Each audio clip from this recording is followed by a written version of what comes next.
Morning class. इससे back video में हमने एक्सरसाइज 6.4 क्वेश्चन नंबर 5 तक क्लियर कर लिए थे। Exercise 6.4 question number 6। Question number 6 में आप चेक करेंगे the length of two sides of triangle are 12 and 15। एक side 12 centimetre, second and 15 centimetre. Between what two measure should be the length of third side. Third side fail means आपको देखो check क्या करना है। उसने एक 12 centimetre और second is 15 centimetre. Two sides given दी है, ट्रायंगल्स की टू साइड्स गिवन दी है और आपको थर्ड साइड चेक करनी है कि थर्ड साइड की वैल्यू किस किस वैल्यूज़ के बिटवीन लाई करेगी। तो सेम देखो, मैंने आपको एक कंडीशंस बताई थी, क्या प्रॉपर्टी थी, the sum of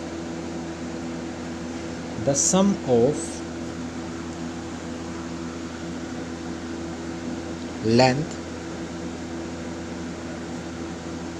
of any two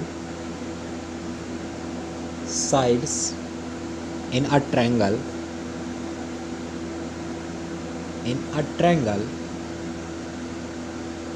should be greater than the length of third side, length of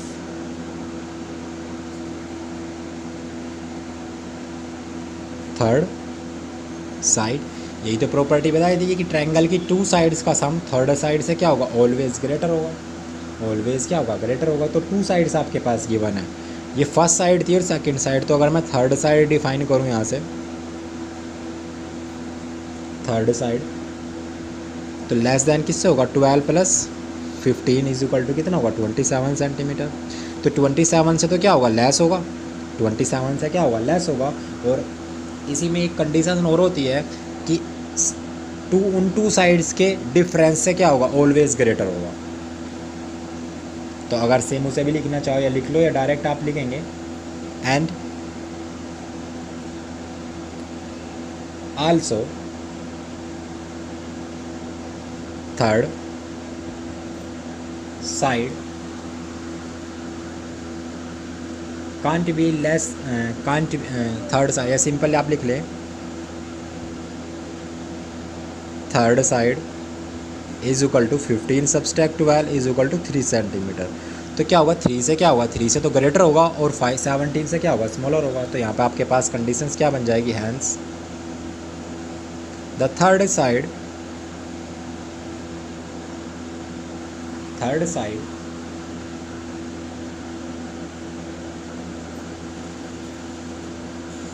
would be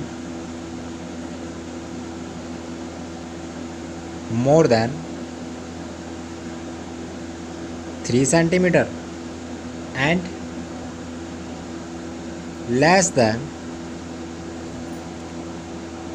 27 centimetre. तो आपको यही चेक करना था, ओनली कुछ नहीं करना है, बस आपको एक ये थ्योरी लिखनी है, the sum of length of any two side, या सिंपल लिख सकते हैं sum of any two sides in a triangle is always greater than third side.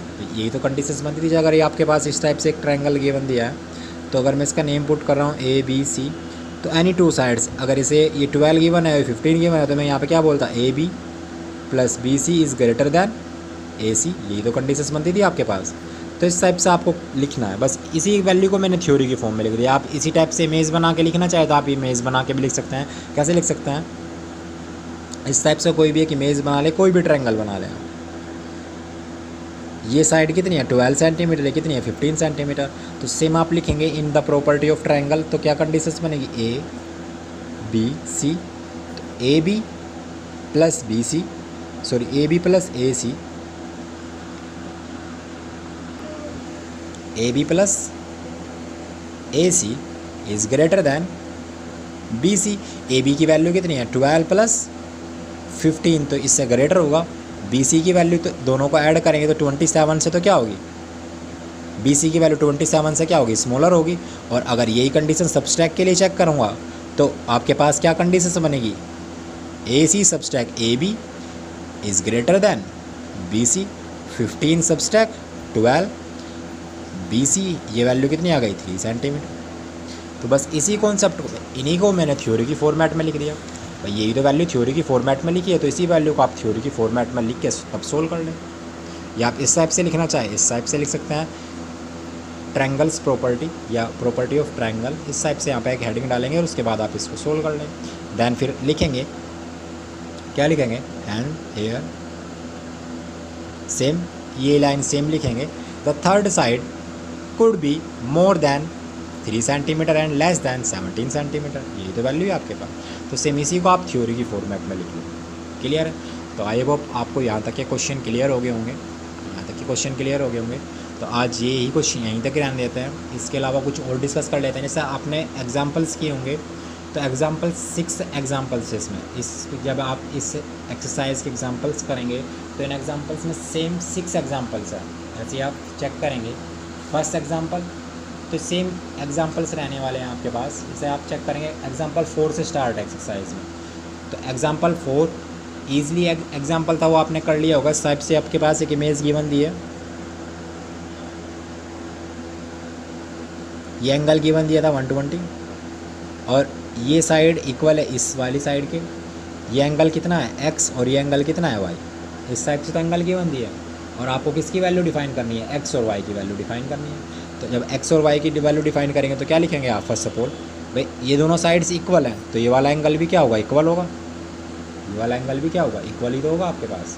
या आप ऐसे निकाल सकते हैं, इसकी वैल्यू निकालेंगे, ये फर्स्ट एग्जाम्पल 4 के लिए बता रहा हूँ।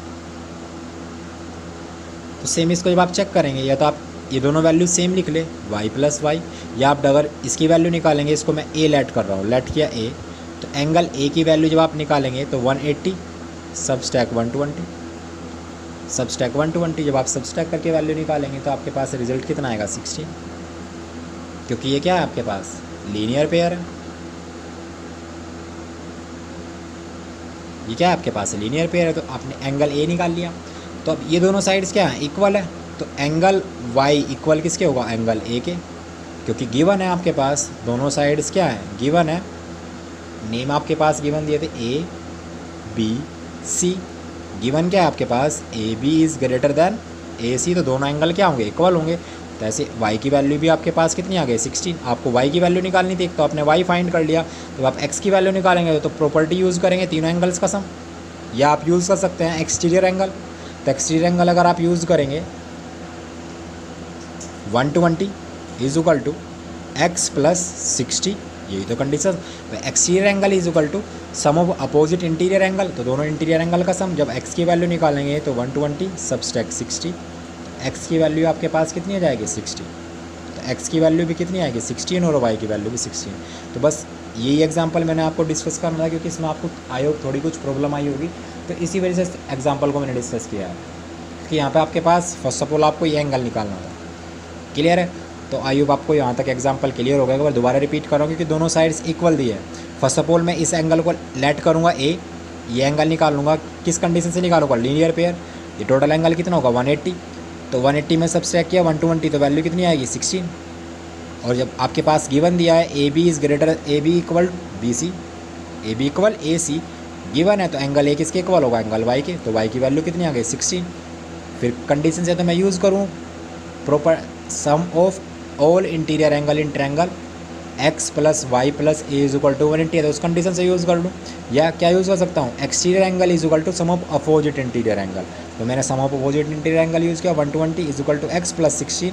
अब 16 को मैं राइट साइड से लेफ्ट साइड मूव करूँगा, तो एक्स इज इक्वल टू 120 सबसे 16, एक्स इज इक्वल टू 16।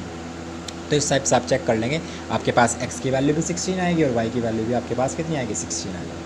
और जो जिस भी क्वेश्चन में जो प्रॉपर्टी आपके पास यूज़ हो, उस प्रॉपर्टी को आपको वहाँ पे मेंशन करना है। ऐसा नहीं है कि क्वेश्चन डायरेक्ट करते जा रहे हैं, प्रॉपर्टी कहीं मेंशन नहीं किया है। क्लियर है? तो आई होप आपको ये क्वेश्चन क्लियर होगा और साथ साथ में आप सारे एग्जाम्पल आपको सोल्व करने हैं, किसी भी एग्जाम्पल को लेफ्ट नहीं करना है। अगर कोई एग्जाम्पल आपको प्रॉब्लम कर रहा है तो आप उसको डिस्कस कर सकते हैं। क्लियर? तो आज यहीं तक रहने देते हैं, मिलते हैं नेक्स्ट वीडियो में नेक्स्ट क्वेश्चन के साथ। तब तक के लिए बाय बाय।